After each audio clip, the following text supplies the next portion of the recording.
Hello everyone, কেমন আছেন সবাই? আশা করছি সবাই খুব ভালো আছেন আর সুস্থ আছেন। আর আপনাদের সবাইকে ঝুমুর লাইফস্টাইল চ্যানেলে অনেক অনেক স্বাগত জানাচ্ছি। তো সকালে আমি উঠে কিছুটা সবজি কেটে নিলাম আর একটু পেঁয়াজ দিয়ে আলু ভাজা করেছি, রুটি খাবো। আর এতক্ষণ দেখছিলেন আপনারা 20 তারিখের ব্লগ। আমি একটু অসুস্থ হয়ে পড়েছিলাম আর ব্লগটা করতে পারিনি। তো 21 তারিখে বিকালে একটু সুস্থ হয়েছি, তো ব্লগটা করলাম। দিদি তরমুজ কাটছিল আর আমি একটু রাস্তাটা হাঁটতে বেরিয়েছি, একদম ভালো লাগছে না। তো এটা হচ্ছে আমাদের এলাকার রাস্তা। এত গরম পড়েছে যে শরীরটা খুবই অসুস্থ হয়ে পড়ছে, একদম সাথ দিচ্ছে না। ঠান্ডা গরম তো খুবই অসুস্থ হয়ে পড়েছি আমি। তো যাই হোক, আমাদের গ্রামের রাস্তা একটু হাঁটতে হাঁটতে, একটু না অনেক হাঁটছি আজকে, হাঁটতে হাঁটতে স্টেশনে চলে গেছিলাম। আর এটা হচ্ছে 22 তারিখে একটু ডক্টর দেখাতে গেছিলাম। তো যাব না, তো দিদি ডেকে নিয়ে গেল দিদির বাড়িতে। তো দিদির বাড়ি যাওয়ার পথে কি সুন্দর হাঁসগুলো ঘুরছিল, আমার তো খুবই ভালো লাগছিল, একটু ভিডিও করে নিলাম। হাঁস দেখতে আমার খুবই ভালো লাগে। আমাদের এখানে বাড়ির কাছে তো হাঁস নেই, তো হাঁসগুলো দেখে আমার খুবই ভালো লাগছিল। ওরা এমনভাবে খাচ্ছিল, এমনভাবে হাঁটাচলা করছিল, মনে হচ্ছিল ধরি। আমি তো হাঁসেদের সাথে খুবই দৌড়াচ্ছিলাম, কিন্তু একটাও হাঁস ধরতে পারিনি, বিশ্বাস করুন। তো দুপুর হয়ে গেছে এখন, আর হাঁসগুলো দেখুন কি সুন্দর বাড়িতে চলে এসছে। ওরা ওদের বাড়ি ঠিক চিনে রেখেছে, সকাল হলেই বেরিয়ে যাবে, দুপুর হলেই চলে আসবে। আর কি সুন্দর ডাকতে ডাকতে এসছে, আমার কি ভালো লাগছিল দেখতে। আমি তো ক্যামেরা ছেড়ে দৌড়াচ্ছিলাম মাঝে মাঝে ওদের পিছনে, কিন্তু একটু ধরতে দিচ্ছে না, ওরা পালিয়ে যাচ্ছে ধরতে গেলেই। আসলে আমাকে চেনে না তো, ওই জন্যই। হেবি ভালো লাগছিল আমার দেখতে, কি সুন্দর ডাকছে ওরা। আবার দেখুন হাঁসগুলো কত দূর দূর ঘুরছে আর আমি ওদের পিছন পিছন ঘুরছি। আমি তো দিদির বাড়িতে গিয়ে ড্রেসটাও চেঞ্জ করিনি, কিছু খাইনি, শুধু হাঁসের সাথেই খেলা করছিলাম। খুবই ভালো লাগছিল, শরীরটা ভালো ছিল না, তবুও যেন হাঁসগুলোকে দেখে এত আনন্দ হচ্ছিল, কি বলবো। সাদা রঙের হাঁসটা তো সব থেকে সুন্দর, আমার খুব মজা লাগছিল ব্যাপারটা। ওরা ওদের বাড়িও চেনে আর পুকুরটাও জানে। সকালে উঠেই বেরিয়ে যাবে, আবার সময় মতো বাড়ি এসে খেয়ে নেবে। তো এতক্ষণে ড্রেসটা চেঞ্জ করলাম, এবার একটু স্নান করতে যাব। আর স্নান করে নিয়েছি, স্নান করার পরে এবার তো ভাত খাওয়ার পালা আছে। তো দিদি ভাতটা বাড়ছিল আর আমি একটু বসে বসে দেখছিলাম। তো ভাত খেয়ে দিয়ে একটু বিকালে ঘুরেও নিলাম। আর যখন সন্ধ্যা হয়েছে তো খাওয়ার আয়োজন হচ্ছে। আমি দিদিকে বলেছিলাম থাকতে পারি, কি কি খাওয়াবে। তো দিদি ভেজিটেবল চপ এনেছে, অনেক কিছুই খাওয়া হয়েছে। আর দিদির বাড়িতে গিয়ে আজকে বিকালে কাঁচা আম বাটা খেয়েছি অনেক দিন পরে, কিন্তু ভিডিওটা আপনাদের সাথে শেয়ার করতে পারিনি, ভুলেই গেছিলাম। গল্পে গল্পে খেয়ে নিয়েছি।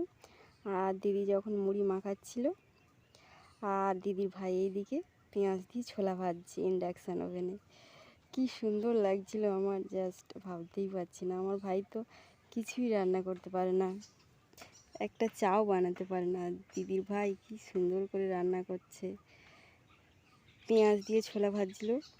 আর যেহেতু ছোলাটা গরম ছিল, দিদি কি করবে দেখুন, খুন্তি দিয়ে মুড়ি মাখাচ্ছে, হাত না দিয়ে। ছোলাটা গরম আছে তো, ওই জন্য খুন্তি দিয়ে এই মুড়িটা মাখিয়ে নিচ্ছে। আমি বললাম যে পেঁয়াজ দিয়ে ছোলা ভাজা খেতে ভালো লাগে, ওই জন্য দিদির ভাই ছোলা ভাজতে চলে গেছিলো।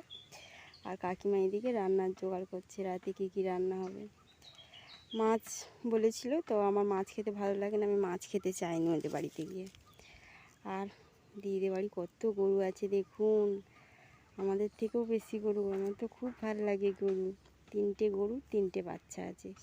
কত দুধ হয় এই গরুগুলো, 3টে গরুরই দুধ হয়। তো আমার এই পর্যন্ত 23 তারিখের ব্লগ শেষ হলো।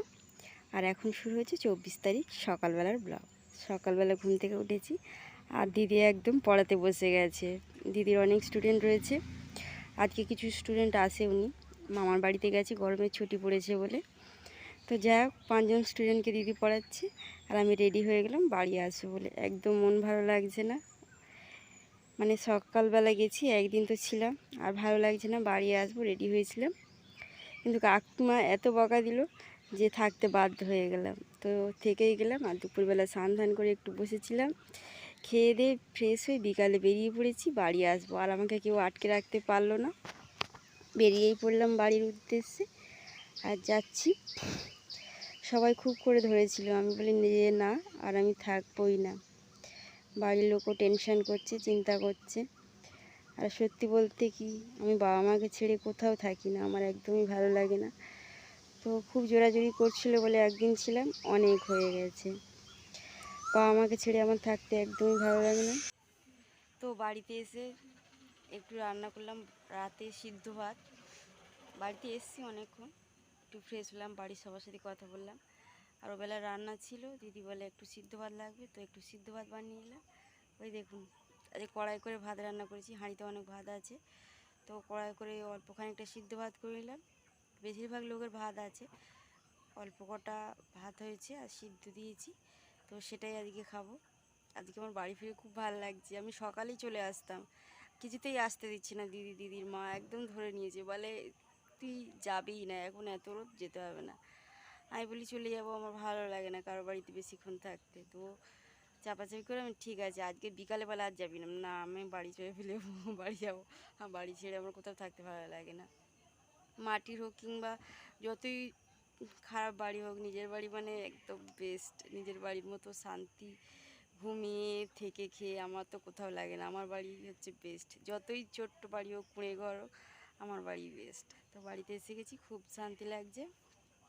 তো রাত অনেক হয়ে গেছে, আর আমার খাওয়া দাওয়াও করা হয়ে গেছে, আর মাথার চুলটাও বাঁধা হয়ে গেছে। এবার আমি একটু ঘুমাবো, আর আপনাদেরকেও আর বিরক্ত করব না। আর আমার এই যে 4 দিনের ব্লগটা এখনই শেষ হচ্ছে। আশা করছি ব্লগটা খুবই ভালো লেগেছে। যদি ব্লগটা ভালো লাগে লাইক করবেন চ্যানেলটিকে, আর অবশ্যই শেয়ার করবেন এবং সাবস্ক্রাইব করে আমার নতুন বন্ধু হবেন। আমার ছোট্ট চ্যানেলে যারা এতদিন ভিডিও দেখছেন তাদের সবাইকে অনেক অনেক থ্যাংক ইউ। আর যারা নতুন আছেন তারা অবশ্যই আপনার চ্যানেলটা সাবস্ক্রাইব করে নিন, নতুন যে ভিডিওগুলো আসবে তো সবার আগে চলে আসবে। আর সবাইকে গুড নাইট, দেখা হচ্ছে নেক্সট ব্লগে। খুব ভালো থাকবেন সবাই, টাটা সবাইকে।